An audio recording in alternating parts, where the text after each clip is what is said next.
Hi hello ನಮಸ್ಕಾರ ಎಲ್ರಿಗೂ. Welcome back to Vedu blogs Kannada. ಎಲ್ಲರೂ ಹೇಗಿದ್ದೀರಾ? ಐ ಹೋಪ್ ಎಲ್ಲರೂ ಚೆನ್ನಾಗಿದ್ದೀರಾ ಅಂದ್ಕೊಂಡಿದ್ದೀನಿ. ಹಾಗೆ ನಾನು ಕೂಡ ಚೆನ್ನಾಗಿದ್ದೀನಿ. ಇದು ಒಂದು ಮಂಗಳವಾರದ ಬೆಳಗಿನ ವ್ಲಾಗು. ಟೈಮ್ ಬಂದು ಒಂದು 7 ಗಂಟೆ ಆಗಿದೆ. ಸಕ್ಕತ್ತಾಗೈತೆ ವೆದರ್ ಮಾತ್ರ. ಮಳೆ ನೋಡಿ ಹೆಂಗೆ ಬರ್ತಾ ಇದೆ, ಇನ್ನೂ ಚಿಟಪಟ ಅಂತ ಮಳೆ ಬರ್ತಾ ಇದೆ. ಅಂದರೆ ನೈಟ್ ಎಷ್ಟೊತ್ತು ಬಂತು ಅಂತ ಗೊತ್ತಿಲ್ಲ, ಮಳೆ ಬರ್ತಾನೇ ಇತ್ತು. ಮಳೆ ಬರ್ತಾ ಇದೆಯಲ್ಲ ಅಂದ್ಬಿಟ್ಟು ಹಂಗೆ ಮಲ್ಕೊಂಡೇ ಇದ್ದೆ. ಇನ್ನೂ 7 ಗಂಟೆ ಆದ್ರೂ ಎದ್ದಿರಲಿಲ್ಲ. ಇವಾಗ 7 ಗಂಟೆ ಆಗಿ ಹೊರಗಡೆ ಬಂದು ನೋಡಿದ್ರೆ ಇನ್ನೂ ಮಳೆ ಹನಿತಾನೇ ಇದೆ. ವೆದರ್ ಅಂತೂ ಸಕ್ಕತ್ತಾಗೈತೆ, ಕೋಲ್ಡಾಗಿ ನೋಡಿ. ಕಾರೆಲ್ಲನೂ ಫುಲ್ ಎಲ್ಲ ನೆಂದು ಇದಾಗೋಗ್ಬಿಟ್ಟಿದೆ. ಈ ಕಡೆ ನೋಡಿ ವೆದರ್ ಅಂತೂ ಸಕ್ಕತ್ತಾಗೈತೆ. ಆ ಕಡೆ ಯಾರೋ ಒಲೆ ಹಚ್ಚಿದ್ದಾರೆ, ಅದು ಹೊಗೆ ಎಲ್ಲ ಹೋಗ್ತಾ ಇದೆ ನೋಡಿ. ಮೋಡ ಇನ್ನೂ ಇದೆ. ಎಷ್ಟು ಚೆನ್ನಾಗಿದೆ ಅಂದರೆ ವಾತಾವರಣ. ಬೆಳಗ್ಗೆ ಈ ಥರ ವಾತಾವರಣ ಇದ್ದರೆ ಮೈಂಡ್ ಒಂಥರ ರಿಲ್ಯಾಕ್ಸಿಂಗ್ ಆಗಿರುತ್ತೆ. ಆದರೆ ರಿಲ್ಯಾಕ್ಸ್ ಮಾಡ್ಕೊಳ್ಳೋಕ್ಕಾಗೋದಿಲ್ಲ. ಬೆಳಗ್ಗೆ ಎದ್ಬಿಟ್ಟು ಎಲ್ಲ ಕೆಲಸಗಳಿರುತ್ತೆ. ಟೈಮ್ 7 ಗಂಟೆ ಆಗೋಗಿದೆ ಅಲ್ವಾ. ಬೇರೆ ಕೆಲಸಗಳೆಲ್ಲ ಇರ್ತಾವಲ್ಲ, ಎಲ್ಲ ಕೆಲಸ ಮುಗಿಸ್ಕೊಬೇಕು. ಟಿಫನ್ ಎಲ್ಲ ಮಾಡಬೇಕು. ನಮ್ಮ ಮನೆಯವರು ಹೊರಡೋ ಅಷ್ಟರಲ್ಲಿ. ಇವತ್ತು ಆಫೀಸ್ಗೆ ಹೋಗಿಲ್ಲ ನಾನು. ನೋಡೋಣ, ನಾಳೆಯಿಂದ ಬುಧವಾರದಿಂದ ಹೋಗೋಣ ಅಂದ್ಕೊಂಡಿದ್ದೀನಿ. ಹಾಗೆ ನೋಡಿ, ಇವಾಗ ಈ ಪಾತ್ರೆ ಎಲ್ಲನೂ ಜೋಡಿಸ್ತಾ ಇದ್ದೀನಿ. ಅಲ್ಲಿಂದ ಬಂದು ಹೊರಗಡೆ ಫೇಸ್ ವಾಶ್ ಎಲ್ಲ ಮಾಡಿಕೊಂಡು ಹೋಗಿ ಹೊರಗಡೆ ವೀಡಿಯೋ ಎಲ್ಲ ತೊಗೊಂಬಂದಿದ್ದು, ಒಂದು ಕ್ಲಿಪ್ಪಿಂಗ್ ಇರಲಿ ಅಂದ್ಬಿಟ್ಟು.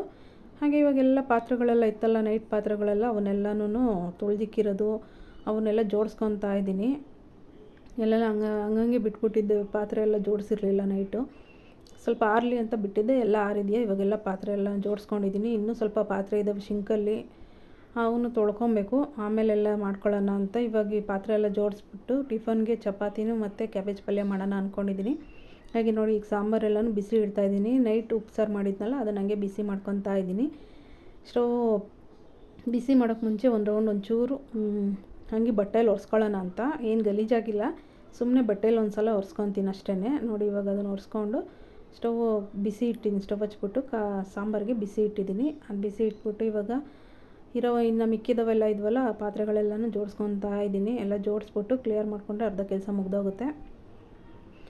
ಆಮೇಲೆ ಕಾಫಿ ಮಾಡ್ಕೊಂಡು ಕುಡಿತಾ ಇದ್ದೀನಿ. ಆಚೆನೇ ನಿಂತ್ಕೊಂಡು ಕಾಫಿ ಕುಡಿದಿದ್ದೀನಿ ಇವತ್ತು. ಆಚೆ ಗೇಟ್ ಹತ್ರನೇ ಮಳೆ ಬರ್ತಾ ಇತ್ತಲ್ಲ, ಒಂಥರ ಚೆನ್ನಾಗಿರುತ್ತೆ ಈ ವೆದರ್ಗೂ ಬಿಸಿ ಬಿಸಿ ಕಾಫಿ ಕುಡಿತಾ ಇರೋದಕ್ಕೂ.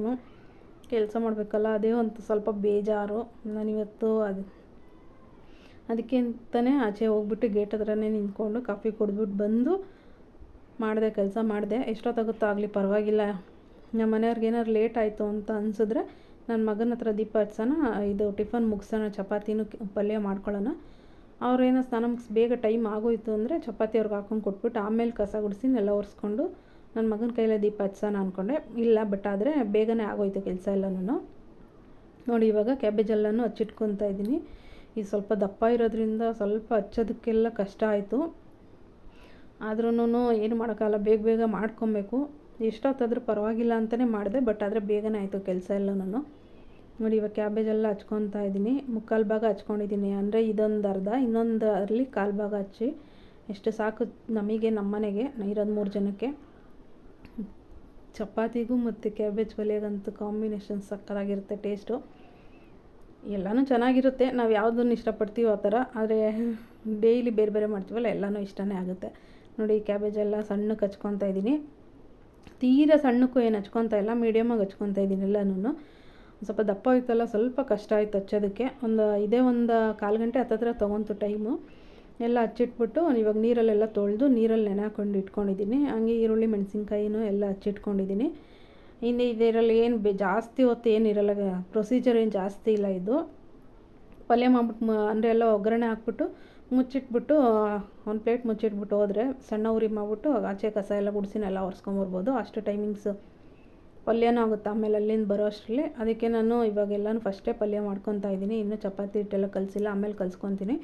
ಇವಾಗ ನೋಡಿ, ಕಡಲೆಬೇಳೆನ ನಾನು ಇದರಲ್ಲಿ ಅಂದರೆ ಒಗ್ಗರಣೆಗೆ ಡೈರೆಕ್ಟ್ ಹಾಕಲ್ಲ, ಇದು ಎಣ್ಣೆಯಲ್ಲಿ ತೆಗೆದುಬಿಟ್ಟು ಕರೆದ್ಬಿಟ್ಟು ಎತ್ತಿಟ್ಕೊತೀನಿ.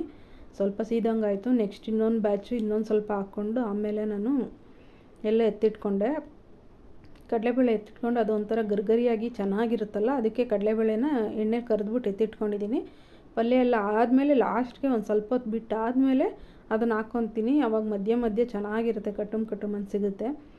ಪಲ್ಯಕ್ಕೂ ಚೆನ್ನಾಗಿರುತ್ತೆ. ಇಲ್ಲಾಂದರೆ ಒಂಥರ ಮೆತ್ತಗಿದ್ರೆ ಚೆನ್ನಾಗಿರಲ್ಲ. ಅದಕ್ಕೇ ಲಾಸ್ಟ್ಗೆ ಹಾಕ್ಕೊತೀನಿ. ಲಾಸ್ಟ್ಗೆ ಅಂದರೆ ಪಲ್ಯ ಎಲ್ಲ ಮುಗಿದು ಇನ್ನೇನು ಊಟ ಹಾಕ್ಕೊಡ್ತೀನಿ ಅನ್ನೋ ಟೈಮಲ್ಲಿ ಹಾಕಿದ್ರೆ ಅದು ಇನ್ನು ಸಂಜೆವರೆಗೂ ಹಂಗೆ ಇರುತ್ತೆ, ಗಟ್ಟಿಯಾಗೇ ಇರುತ್ತೆ, ಚೆನ್ನಾಗಿರುತ್ತೆ ಟೇಸ್ಟು ತಿನ್ನೋದಕ್ಕೆ. ನೋಡಿ ಇವಾಗ ಎಣ್ಣೆ ಬಿಸಿ ಮಾಡಿಬಿಟ್ಟು ಈರುಳ್ಳಿ ಮತ್ತು ಮೆಣಸಿನ್ಕಾಯಿ ಹಾಕ್ಕೊಂಡು ಅದನ್ನು ಫ್ರೈ ಆದಮೇಲೆ ಚೆನ್ನಾಗಿ ಇವಾಗ ನಾನು ಹಚ್ಚಿಟ್ಕೊಂಡಿದ್ನಲ್ಲ ಕ್ಯಾಬೇಜು ಅದನ್ನೆಲ್ಲ ಹಾಕ್ಕೋತಾ ಇದ್ದೀನಿ.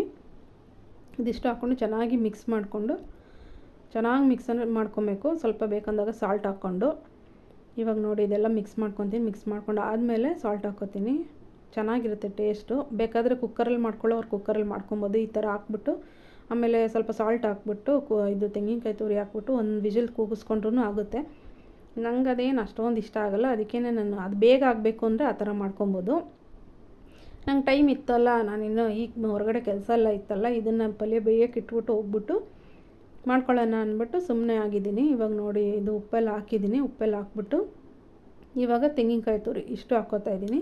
ತೆಂಗಿನಕಾಯಿ ತುರಿ ಹಾಕ್ಬಿಟ್ಟು ಚೆನ್ನಾಗಿ ಮಿಕ್ಸ್ ಮಾಡಿಬಿಟ್ಟು ಒಂದು ಪ್ಲೇಟ್ ಮುಚ್ಚಿಟ್ಬಿಟ್ಟು ಸಣ್ಣ ಉರಿ ಮಾಡಿಬಿಟ್ರೆ ಅದ್ರ ಪಾಡ್ಗೆ ಅದು ಬೇಕೋತಾ ಇರುತ್ತೆ. ಒಂದು ಸ್ವಲ್ಪ ನೀರಿನ ಅಂಶ ಅದರಲ್ಲೇ ಇರುತ್ತಲ್ಲ, ನಾವು ತೊಳೆದು ಎಲ್ಲ ಹಾಕಿದ್ದೀವಲ್ಲ, ಆ ನೀರಿನ ಅಂಶ ಇರುತ್ತೆ. ಸೊ ಅದಕ್ಕೇ ನಾನೇನು ನೀರೇನು ಹಾಕಲ್ಲ, ಇಷ್ಟು ಹಾಕ್ಬಿಟ್ಟು ಮುಚ್ಚಿಟ್ಬಿಡ್ತೀನಿ.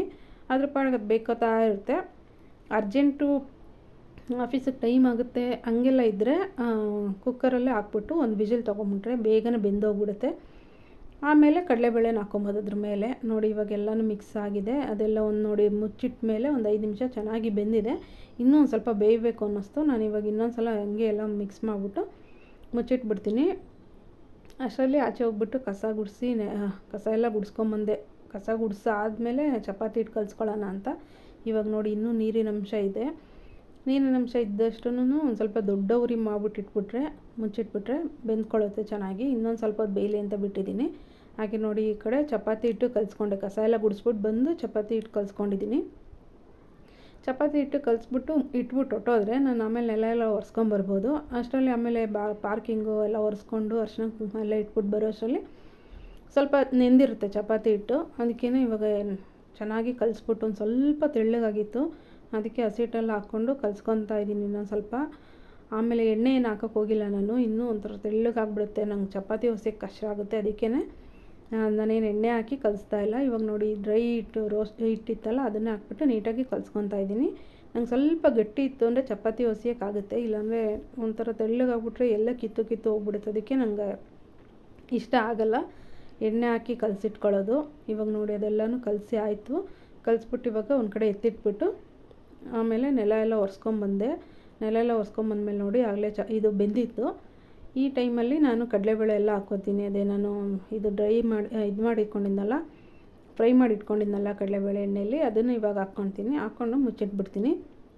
ಇದು ಸಂಜೆ ತನಕನೂ ಅದು ಒಂಥರ ಗಟ್ಟಿ ಇರುತ್ತಲ್ಲ ಕಾಳು, ಆ ಥರನೇ ಇರುತ್ತೆ, ಮೆತ್ತಗೆ ಆಗೋದಿಲ್ಲ. ಯಾಕಂದರೆ ನೀರಿನ ಅಂಶ ಎಲ್ಲ ಹೋಗಿದೆಯಲ್ಲ ಪಲ್ಯದಲ್ಲಿ, ಅದಕ್ಕೆ ಅದು ಗಟ್ಟಿಯಾಗೇ ಇರುತ್ತೆ, ಒಂಥರ ಮೆತ್ತಗೆ ಆಗೋದಿಲ್ಲ. ಇವಾಗ ಇಷ್ಟು ನೋಡಿ ಮಿಕ್ಸ್ ಮಾಡಿಬಿಟ್ಟು ಮುಚ್ಚಿಟ್ಬಿಟ್ರೆ ಪಲ್ಯ ರೆಡಿ ಆಗಿದೆ. ಆಮೇಲೆ ಇವಾಗ ಚಪಾತಿ ಮಾಡ್ಕೊಬೇಕು. ಪಾತ್ರೆ ಎಲ್ಲ ತೊಳೆದಿಲ್ಲ, ಪಾತ್ರೆ ಅಂತ ಸಿಕ್ಕಾಪಟ್ಟೆ ಇದ್ದಾವೆ, ಅವನ್ನೆಲ್ಲ ತೊಳಿಬೇಕು. ಇವಾಗ ಚಪಾತಿ ಫಸ್ಟ್ ಮಾಡ್ಕೊಂಬಿಡ್ತೀನಿ. ಎಲ್ಲ ಚಪಾತಿ ಮಾಡ್ಕೊಂಡಾದ್ಮೇಲೆ ಮಿಕ್ಕಿದ್ದು ಪಾತ್ರೆ ಎಲ್ಲ ತೊಳ್ಕೊತೀನಿ. ನಮ್ಮ ಮನೆಯವ್ರು ಸದ್ಯಕ್ಕೆ ಬೆಳಗ್ಗೆ ಎದ್ದು ನಾನು ಟಿಫನ್ ಮಾಡೋ ಅಷ್ಟರಲ್ಲಿ ಅವ್ರು ಪೂಜೆ ಮಾಡ್ಕೊಂಬಿಟ್ರೆ ಅವ್ರಿಗೆ ಆಮೇಲೆ ಟಿಫನ್ ಹಾಕ್ಕೊಟ್ರೆ ಮುಗ್ದೋಗುತ್ತೆ ಕೆಲಸ. ಈಗೇನಕ್ಕೆ ಇಷ್ಟು ಲೇಟಾಗಿದ್ರೂ ಆಗ್ತಾಯಿದೆ ಅಂದರೆ ನನ್ನ ಮಗಂಗೆ ಸ್ಕೂಲ್ ಇಲ್ವಲ್ಲ, ಸೊ ಅದಕ್ಕೆ ಎಲ್ಲನೂ ಆರಾಮಾಗಿ ನಡೀತಾ ಇದೆ. ಸ್ಕೂಲ್ ಏನಾದ್ರು ಇತ್ತು ಅಂದರೆ ಸ್ವಲ್ಪ ಫಾಸ್ಟಾಗಿ ಬೇಗನೆ ಎದ್ದೇಳಬೇಕು, ಬೇಗನೆ ಮಾಡಬೇಕು, ಅವನ್ನೂ ಕಳಿಸ್ಕೊಡ್ಬೇಕು. ಆಮೇಲೆ ಇಲ್ಲಿ ನಮ್ಮ ಮನೆಯವ್ರನ್ನ ರೆಡಿಯಾಗಿ ಹೋಗಬೇಕು, ಆಮೇಲೆ ನಾನು ರೆಡಿ ಆಗಬೇಕು. ಒಟ್ಟಿಗೆ ಎಲ್ಲ ಒಂಥರ ಬೆಳಗ್ಗೆ ಎದ್ದ ತಕ್ಷಣ ಒಂಥರ ಮೆಸ್ಸಿ ಥರ ಆಗಿಬಿಡುತ್ತೆ, ಒಂಥರ ಹಿಂಸೆ ಆಗಿಬಿಡುತ್ತೆ. ಆದ್ರೂ ಸ್ವಲ್ಪ ಬೇಗ ಎದ್ದರೆ ಒಂದು 5 ಗಂಟೆ 5:15 ಎದ್ದುಬಿಟ್ರೆ ಆಗೋಗುತ್ತೆ, ಎಲ್ಲನೂ ಈಸಿಯಾಗಿ ಆಗುತ್ತೆ. ಅದೇ ಎದ್ದೇಳೋಕ್ಕೆ ಸ್ವಲ್ಪ ಇನ್ಮೇಲೆ ರೂಢಿ ಮಾಡ್ಕೊಬೇಕು. ಇಷ್ಟು ದಿವಸ ಮನೇಲಿ ಇದ್ದಿದ್ದಕ್ಕೆ ಎಷ್ಟು ಗಂಟೆ ಆದರೂ ಪರವಾಗಿಲ್ಲ ಅಂದ್ಬಿಟ್ಟು ನಿಧಾನಕ್ಕೆ ಎದ್ದೇಳ್ತಿದ್ದೆ. ಇನ್ಮೇಲೆ ನಾಳೆಯಿಂದ ಸ್ವಲ್ಪ ಬೇಗ ಎದ್ದೇಳಬೇಕು, ಒಂದು 5 ಗಂಟೆ 5:15 ಎದ್ದೇಳಬೇಕು. ಅವಾಗ ಕೆಲಸ ಈಸಿಯಾಗೂ ಆಗುತ್ತೆ ಮತ್ತು ಯಾವುದೂ ಟೆನ್ಷನ್ ಇರೋಲ್ಲ. ನೋಡಿ ಇವಾಗ ಚಪಾತಿ ಎಲ್ಲ ಹೊತ್ಕೊಂಡಿದ್ದೀನಿ. ಇವಾಗ ಬೇಯಿಸ್ಕೊತಾ ಇದ್ದೀನಿ. ಈ ಚಪಾತಿನ ಒಂದು ಬಟ್ಟೆ ಬರುತ್ತಲ್ಲ, ಬಟ್ಟೆಲ್ಲೂ ಪ್ರೆಸ್ ಮಾಡಿ ಬೇಯಿಸಿದ್ರೂ ತುಂಬ ಚೆನ್ನಾಗಾಗುತ್ತೆ, ಸುತ್ತ ಚೆನ್ನಾಗಿ ಬೇಯ್ದುಕೊಳ್ಳುತ್ತೆ. ನಾನು ಇದು ಇದಿರುತ್ತಲ್ಲ ಚಪಾತಿ ಮಗ್ಚೋಕೆ ಇರುತ್ತಲ್ಲ, ಅದರಲ್ಲೇ ಪ್ರೆಸ್ ಮಾಡಿ ಬೇಯಿಸ್ಕೊತೀನಿ. ಇಲ್ಲಾಂದರೆ ಬಟ್ಟೆ ಇರುತ್ತಲ್ಲ, ಬಟ್ಟೆಲೂ ಹಿಂಗೆ ಪ್ರೆಸ್ ಮಾಡ್ತಾ ಹೋದರೆ ಚೆನ್ನಾಗಿ ಬೆಂದ್ಕೊಳ್ಳುತ್ತೆ ಸುತ್ತ ಎಲ್ಲನೂ. ನಾನು ಮಡಚಿ ಲೇಯರ್ ಚಪಾತಿನೇ ಮಾಡ್ತಾ ಇರೋದು. ನಂಗೆ ಲೇಯರ್ ಚಪಾತಿನೇ ಇಷ್ಟ, ಅದಕ್ಕೆ ಅದನ್ನೇ ಮಾಡ್ಕೊತೀನಿ. ಲೇಟ್ ಆದರೂ ಪರವಾಗಿಲ್ಲ. ನಮ್ಮ ಮನೆಯವ್ರಿಗೆ ಸದ್ಯಕ್ಕೆ ಅವ್ರಿಗೊಂದೆರಡು ಚಪಾತಿ ಹಾಕೊಂಡು ಕೊಟ್ಟಮೇಲೆ ನಾನು ಎಷ್ಟೊತ್ತು ಆಮೇಲೆ ಮಾಡಿಕೊಂಡ್ರೆ ನಡೆಯುತ್ತೆ. ಆದರೆ ಆಫೀಸ್ಗೆ ಹೋಗೋ ಟೈಮಲ್ಲಾದರೆ ಬೆಳಗ್ಗೆಯೇ ಎದ್ಬಿಟ್ಟು ಚಪಾತಿ ಒತ್ತಿಟ್ಕೊಂಬಿಟ್ಟು ಆಮೇಲೆ ಗುಡಿಸಿ ಒರೆಸ್ಕೊಂಬಿಡ್ತೀನಿ. ಇವಾಗ ಅವ್ರಿಗೆ ಹಾಕ್ಕೊಡೋ ಟೈಮ್ಗೆ ಮಾಡ್ಕೊಂಡು ಕೊಡ್ತೀನಿ. ಅವ್ರು ಬಿಸಿ ತಿಂದ್ಬಿಟ್ಟು ಹೋಗ್ತಾರೆ. ಇನ್ನು ಉಳಿದಿರುತ್ತಲ್ಲ ಚಪಾತಿ ಹಿಟ್ಟು ಅದನ್ನೆಲ್ಲನೂ ಮಾಡಿಟ್ಬಿಡ್ತೀನಿ. ಎಷ್ಟಿದ್ರೂ ಅಷ್ಟು ಮಾಡಿಬಿಡ್ತೀನಿ. ಬೇಕಾದರೆ ಓಡಾಡ್ಕೊಂಡು ತಿನ್ಕೊಂತ ನನ್ನ ಮಗ, ಇಲ್ಲ ಮಧ್ಯಾಹ್ನಕ್ಕೂ ಆಗುತ್ತೆ. ಆ ಥರ ಚಪಾತಿ ಎಲ್ಲನೂ ಒತ್ತಿಟ್ಕೊಂಬಿಡ್ತೀನಿ. ಏನು ಹಿಟ್ಟು ಎತ್ತಿಡೋದು ಫ್ರಿಜ್ಗೆ ಅದೆಲ್ಲ ಏನೂ ಮಾಡಲ್ಲ. ನೋಡಿ ಇವಾಗ ಸುತ್ತಾನು ಆ ಮಗ್ಚ ಕೈಯಲ್ಲೇ ನಾನು ಪ್ರೆಸ್ ಮಾಡಿ ಮಾಡಿ ಮಾಡಿ ಬೇಯಿಸ್ಕೊತಾ ಇದ್ದೀನಿ. ಇಲ್ಲಾಂದರೆ ಅದು ಹೇಳಿದ್ನಲ್ಲ ಬಟ್ಟೆಲೂ ಅಷ್ಟೇ, ಬಟ್ಟೆಲೂ ಪ್ರೆಸ್ ಮಾಡ್ಕೊಂಡು ಮಾಡ್ಕೊಬೋದು. ಬಟ್ಟೆಯಲ್ಲಿ ಸ್ವಲ್ಪ ಬಿಸಿ ಅನಿಸುತ್ತೆ, ಅದಕ್ಕೆ ಹೆಂಚು ತುಂಬ ಕಾಯ್ದಿರುತ್ತಲ್ಲ ಬಿಸಿ ಅನಿಸುತ್ತೆ. ಅದಕ್ಕೆ ಇದರಲ್ಲೇ ಮಗ್ಚ ಕೈಯಲ್ಲೇ ಹಂಗೇ ಸುತ್ತನೂ ಪ್ರೆಸ್ ಮಾಡಿ ಮಾಡಿ ಮಾಡಿ ಬೇಯಿಸ್ಕೊತಾ ಇದ್ದೀನಿ. ಈ ಚಪಾತಿ ಎಲ್ಲ ಆಯಿತು. ಈ ಲೇಯರ್ ಚಪಾತಿ ಮಾಡೋದ್ರಿಂದ ಒಂದು ಸ್ವಲ್ಪ ಬೇಗ ತುಂಬ ಬಿಸಿ ಕಾಯ್ದಿರುತ್ತಲ್ಲ ಹೆಂಚು, ಅವಾಗ ಹಾಕಿದ ತಕ್ಷಣವೇ ಹಂಗೆ ಒಂದು ಲೇಯರ್ ಹಂಗೆ ಸುಟ್ಟು ಒಂಥರ ಸೀದೋದಂಗೆ ಆಗಿಬಿಡುತ್ತೆ. ಅದಕ್ಕೇ ಸ್ವಲ್ಪ ಸಣ್ಣ ಉರಿ ಮಾಡಿಕೊಂಡು ಚಪಾತಿ ಹಾಕಿದ್ರೆ ಏನು ಸೀದೋಗಲ್ಲ, ಚೆನ್ನಾಗಿ ಬರುತ್ತೆ ಚಪಾತಿ ಎಲ್ಲನೂ. ಇವಾಗ ನೋಡಿ ಚಪಾತಿ ಎಲ್ಲ ಆಯಿತು. ಇವಾಗೆಲ್ಲನೂ ಎಲ್ಲ ಚಪಾತಿನೂ ಮಾಡಿ ಇಟ್ಟಿದ್ದೀನಿ. ಒಂದೇ ಒಂದು ಸೀದೋಯ್ತು ಮೇಲಿಂದು, ಏನು ಮಾಡೋಕ್ಕಾಗಲ್ಲ. ಅದನ್ನು ನಾನು ಹೆಂಚಿನ ಮೇಲೆ ಬಿಟ್ಬಿಟ್ಟು ಒಂಥರ ಡ್ರೈ ಆಗಲಿ ಅಂತ ಅಂದ್ಕೊಂಡಿದ್ದೆ. ಬೇಡ ಆಮೇಲೆ ತಿನ್ನೋಕ್ಕಾಗಲ್ಲ ಅಂದ್ಬಿಟ್ಟು ಹಂಗೆ ಸಾಫ್ಟ್ ಆಗಲಿ ಅಂದ್ಬಿಟ್ಟು ಹಂಗೆ ಮುಚ್ಚಿಟ್ಟಿದ್ದೀನಿ. ಇವಾಗ ನೋಡಿ ಪಲ್ಯನೂ ಐತೆ, ಚಪಾತಿನೂ ಆಗಿದೆ. ಇವಾಗ ನೋಡಿ ಎಷ್ಟು ಗಲೀಜಾಗಿದೆ ಅಂತ. ಈ ಕಡೆ ಪಾತ್ರೆ ಅಂತೂ ನೋಡಿ, ಪಾತ್ರೆ ಸಿಕ್ಕಾಪಟ್ಟೆ ಇದೆ. ಅದೆಲ್ಲನೂ ವಾಶ್ ಮಾಡ್ಕೊಬೇಕು ಇವಾಗ. ಈಗ ಒಂದು ಕಡೆಯಿಂದ ಎಲ್ಲ ಕ್ಲೀನ್ ಮಾಡ್ಕೊಂಬಿಡ್ತೀನಿ. ನಮ್ಮ ಮನೆಯವರು ಟಿಫನ್ ಆಯಿತು, ನನ್ನ ಮಗಂದು ಎಲ್ಲ ರೆಡಿ ಆಯಿತು, ಟಿಫನ್ ಎಲ್ಲ ಆಗಿದೆ. ಇವಾಗ ಅಡುಗೆ ಮನೆಯೆಲ್ಲ ಕ್ಲೀನ್ ಮಾಡ್ಕೊಂಬಿಟ್ಟು ಆಮೇಲೆ ನಿಧಾನಕ್ಕೆ ನಂದು ಟಿಫನ್ ಒಂದು 12 ಗಂಟೆ ಹತ್ತತ್ರನೇ ಆಗುತ್ತೆ. ಅಷ್ಟು ಬೇಗ ಏನು ತಿನ್ನೋಕೆ ಹೋಗೋದಿಲ್ಲ. ಇದೆಲ್ಲ ಇವಾಗ ನೋಡಿ ಪಲ್ಯ ಎಲ್ಲ ಇತ್ತಲ್ಲ, ಅದನ್ನೆಲ್ಲ ಒಂದು ಬಾಕ್ಸ್ಗೆ ಹಾಕ್ಕೊತಾ ಇದ್ದೀನಿ, ಒಂದು ಬೌಲ್ಗೆಲ್ಲ ಎತ್ತಿಟ್ಕೊತಾ ಇದ್ದೀನಿ. ಇದು ಎತ್ತಿಟ್ಕೊಂಬಿಟ್ಟು ಅವನ್ನೂ ಇರುತ್ತಲ್ಲ ಅದನ್ನೆಲ್ಲ ತೊಳ್ಕೊಂಬಿಡ್ತೀನಿ. ಬಾಣಲಿ ಎಲ್ಲ ಇಲ್ಲಾಂದರೆ ಹಂಗಂಗೆ ಉಳಿದಿದ್ರೆ ಎಲ್ಲ ಒಂಥರ ಚೆನ್ನಾಗಿ ಕಾಣಲ್ಲ, ಅಡುಗೆ ಮನೆಯೂ ಚೆನ್ನಾಗಿ ಕಾಣಲ್ಲ. ತಿರ್ಗಿ ಆಮೇಲೆ ಮಧ್ಯಾಹ್ನ ಅದೇ ಕೆಲಸ ಆಗುತ್ತೆ. ಅದಕ್ಕೇ ಇವಾಗ ಎತ್ತಿಟ್ಬಿಟ್ಟು ಇವಾಗಿರೋ ಪಾತ್ರೆ ಎಲ್ಲನೂ ವಾಶ್ ಮಾಡ್ಕೊತೀನಿ. ಹಂಗೆ ಅಡುಗೆ ಮನೆಯೆಲ್ಲ ಕ್ಲೀನ್ ಮಾಡ್ಕೊಬೇಕು. ಎಲ್ಲ ಕ್ಲೀನ್ ಮಾಡ್ಕೊಂಬಿಡ್ತೀನಿ ಬೇಗ. ಇವಾಗ ನೋಡಿ ಇದು ಸ್ಟವೆಲ್ಲ ಇದೆಯಲ್ಲ, ಸ್ಟವೆಲ್ಲ ಒರೆಸ್ಕೊತೀನಿ. ಅಂದರೆ ಇದು ಚಪಾತಿ ಮಾಡಿದ್ದು ಎಣ್ಣೆ ಎಲ್ಲ ಸಿಡಿದಿದೆ, ಮತ್ತು ಚಪಾತಿ ಮಾಡಿದ್ದು ಹಸಿಟ್ಟೆಲ್ಲ ಇದೆಯಲ್ಲ, ಹಸಿಟ್ಟೆಲ್ಲನೂ ಆಗ್ಬಿಟ್ಟಿದೆ. ಅದಕ್ಕೇ ಇವಾಗೆಲ್ಲ ಕ್ಲೀನ್ ಮಾಡ್ಕೊಂಬಿಡ್ತೀನಿ. ಇವಾಗ ಕ್ಲೀನ್ ಮಾಡ್ಕೊಂಬಿಟ್ರೆ ನನ್ನ ಮುಕ್ಕಾಲು ಭಾಗ ಎಲ್ಲ ಕೆಲಸನೇ ಮುಗ್ದೋಗುತ್ತೆ. ಬಟ್ಟೆ ಏನೂ ಒಗೆಯೋದಿಲ್ಲ, ಮಳೆ ಬೇರೆ ಬರ್ತಾ ಇದೆಯಲ್ಲ, ಬಟ್ಟೆ ಏನು ಇವತ್ತು ಒಗೆಯೋದಿಲ್ಲ. ಇವತ್ತು ಫುಲ್ಲು ಫ್ರೀನೇ. ಆದರೆ ಬೈಂಡಿಂಗ್ ಹಾಕೋದೆಲ್ಲ ಇದೆ, ಅದು ಮಾಡ್ಕೊಬೇಕು. ನಾಳೆಯಿಂದ ಕೆಲ್ಸಕ್ಕೆ ಹೋಗಬೇಕು, ಇಲ್ಲಾಂದರೆ ನಾನು ಲೇಸಿ ಆಗಿಬಿಟ್ರೆ ಸಿಕ್ಕಾಬಿಟ್ಟೆ ಇದಾಗ್ಬಿಡುತ್ತೆ. ಹೋಗ್ತೀನಿ ನಾಳೆಯಿಂದ ಎದ್ಬಿಟ್ಟು, ಮಳೆ ಬಂದರೂ ಸರಿ ಏನಾದರೂ ಸರಿ. ನೋಡಿ ಇವಾಗೆಲ್ಲ ಒರೆಸ್ಕೊತಾ ಇದ್ದೀನಿ ಕ್ಲೀನಾಗಿ. ಅಡುಗೆ ಮನೆ ಒಂದು ಕ್ಲೀನ್ ಆಗಿಬಿಟ್ರೆ ನಮಗೆ ಎಷ್ಟು ಒಂಥರ ಮನಸ್ಸಿಗೆ ಎಷ್ಟು ಸಮಾಧಾನ ಇರುತ್ತೆ ಅಂದರೆ, ಅಡುಗೆ ಮನೆ ಗಲೀಜಾಗಿತ್ತು ಅಂದರೆ ಒಂಥರ ಟೆನ್ಷನ್, ಏನು ಮಾಡೋಕ್ಕೂ ಸಿಟ್ಟು ಬರುತ್ತೆ, ಕೋಪ ಬರುತ್ತೆ, ಆ ಥರ ಆಗಿಬಿಡುತ್ತೆ. ನೋಡಿ ಇವಾಗಿರೋ ಪಾತ್ರೆ ಎಲ್ಲ ಬೇಗ ಎಲ್ಲ ವಾಶ್ ಮಾಡ್ಕೊತಾ ಇದ್ದೀನಿ. ವಾಶ್ ಮಾಡಿಬಿಟ್ಟು ಅಡುಗೆ ಮನೆ ಕ್ಲೀನ್ ಆಗೋಗುತ್ತೆ. ಆಮೇಲೆ ಒಂದು ಸ್ವಲ್ಪ ರಿಲ್ಯಾಕ್ಸ್ ಮಾಡಿಕೊಂಡು ಈ ವಾಯ್ಸ್ ಓವರು ವಿಡಿಯೋ ಎಡಿಟಿಂಗ್ ಇರುತ್ತಲ್ಲ, ಇವಾಗ ಮಾಡಿದ್ದು ಇವತ್ತೇ, ಅಂದರೆ ಇವಾಗೆಲ್ಲ ಮಾಡಿ ಇಟ್ಬಿಡ್ತೀನಿ. ವಾಯ್ಸ್ ಓವರೆಲ್ಲ ಕೊಟ್ಬಿಟ್ಟು ಈ ಎಕ್ಸ್ಪೋರ್ಟ್ ಮಾಡಿಬಿಡ್ತೀನಿ. ಇನ್ಶಾರ್ಟಲ್ಲಿ ಎಕ್ಸ್ಪೋರ್ಟ್ ಮಾಡಿಬಿಟ್ರೆ ಆಮೇಲೆ ಇಂಟರ್ನೆಟ್ ನನ್ನ ಹತ್ರ ಇಲ್ಲ. ಇಂಟರ್ನೆಟ್ ನಮ್ಮ ಮನೆಯವ್ರದ್ದು ಫ್ರೀ ಇರುತ್ತಲ್ಲ, ಅವ್ರು ನೈಟ್ ಬಂದಾಗ ಹಾಟ್ಸ್ಪಾಟ್ ಆನ್ ಮಾಡಿಕೊಂಡು ಆವಾಗ ಅಪ್ಲೋಡ್ ಮಾಡ್ಕೊತೀನಿ. ಸುಮ್ಮನೆ ಇಂಟರ್ನೆಟ್ 2 GB ಸಾಲೋದೇ ಇಲ್ಲ ಇದಕ್ಕೆ. ಆಗಲೇ 50% ಖಾಲಿಯಾಗಿ ಹೋಗಿದೆ. ಇನ್ನು ಒಂದು ವೀಡಿಯೋ ಅಪ್ಲೋಡ್ ಆಗೋದಿಲ್ಲ, ಅದಕ್ಕೇ ಸಂಜೆ ಮೇಲೆ ಅಪ್ಲೋಡ್ ಮಾಡ್ಕೊತೀನಿ. ನೋಡಿ ಇವಾಗೆಲ್ಲನೂ ಕ್ಲೀನ್ ಆಯಿತು, ಶಿಂಕೆಲ್ಲನೂ. ಇವಾಗ ಇದನ್ನೆಲ್ಲ ಎತ್ತಿಡ್ತೀನಿ. ಇದು ರಿಂಗ್ಸ್ ಇದೆಯಲ್ಲ ಸ್ಟವ್ದು, ಅದೆಲ್ಲ ಇಟ್ಬಿಟ್ಟು ಸ್ಟವೆಲ್ಲ ಇನ್ನೊಂದು ಸಲ ಒರೆಸ್ಕೊಂಬಿಟ್ರೆ ಕ್ಲೀನ್ ಆಗೋಯ್ತು. ಆಮೇಲೆ ನಿಧಾನಕ್ಕೆ ನಾನು ಅದೇ ಹೇಳಿದ್ನಲ್ಲ, ವಿಡಿಯೋ ಎಡಿಟಿಂಗ್ ಎಲ್ಲ ಮಾಡಿಬಿಟ್ಟು ಫೇಸ್ ವಾಶ್ ಮಾಡಿ ಆಮೇಲೆ ಟಿಫನ್ ಮಾಡ್ಕೊತೀನಿ. ಹತ್ರ 12 ಗಂಟೆನೇ ಆಗುತ್ತೆ. ಇವಾಗ ನೋಡಿ ಯಾವ ಥರ ಇದೆ ಅಡುಗೆ ಮನೆ. ನಮ್ಮ ಮನೆಯದು ಇವಾಗೆಲ್ಲ ಕ್ಲೀನ್ ಮಾಡಿ ಬಿಟ್ಟಿದ್ದೀನಿ. ಆಚೆನೇ ಎಲ್ಲ ಕ್ಲೀನಾಗಿದೆ, ಎಲ್ಲ ಕೆಲಸ ಮುಗಿದಿದೆ, ಮನೆಯೂ ಕ್ಲೀನಾಗಿದೆ ಇವಾಗ. ಆಮೇಲೆ ಮಧ್ಯಾಹ್ನ ಮೇಲೆ ನಾನು ಫೇಸ್ ವಾಶ್ ಮಾಡ್ಕೊಂಡು ಟಿಫನ್ ಮಾಡ್ಕೊತೀನಿ. ವಿಡಿಯೋ ಎಲ್ಲ ಎಡಿಟ್ ಮಾಡಿಬಿಟ್ಟು ನೋಡಿ ಈ ಥರ ಇದೆ ಇವಾಗ ಫುಲ್ ಫೈನಲ್ ಲುಕ್ಕು. ಈ ಥರ ಇದ್ದರೆ ಏನೋ ಒಂಥರ ಖುಷಿ ಇರುತ್ತೆ. ಮಳೆ ಬರ್ತಿದೆಯಲ್ಲ, ಒಂಥರ ಮೆಸ್ಸಿ ಆಗಿಬಿಟ್ರೆ ಚೆನ್ನಾಗಿ ಕಾಣಲ್ಲ. ಅದಕ್ಕೇ ಕ್ಲೀನ್ ಮಾಡ್ಕೊಂಬಿಟ್ಟೆ. ಈ ವ್ಲಾಗ್ನ ಇಲ್ಲಿಗೆ ಏನು ಮಾಡ್ತಾಯಿದ್ದೀನಿ. ಇಷ್ಟ ಆದರೆ ಲೈಕ್ ಮಾಡಿ, ಶೇರ್ ಮಾಡಿ, ಕಮೆಂಟ್ ಮಾಡಿ. Thank you.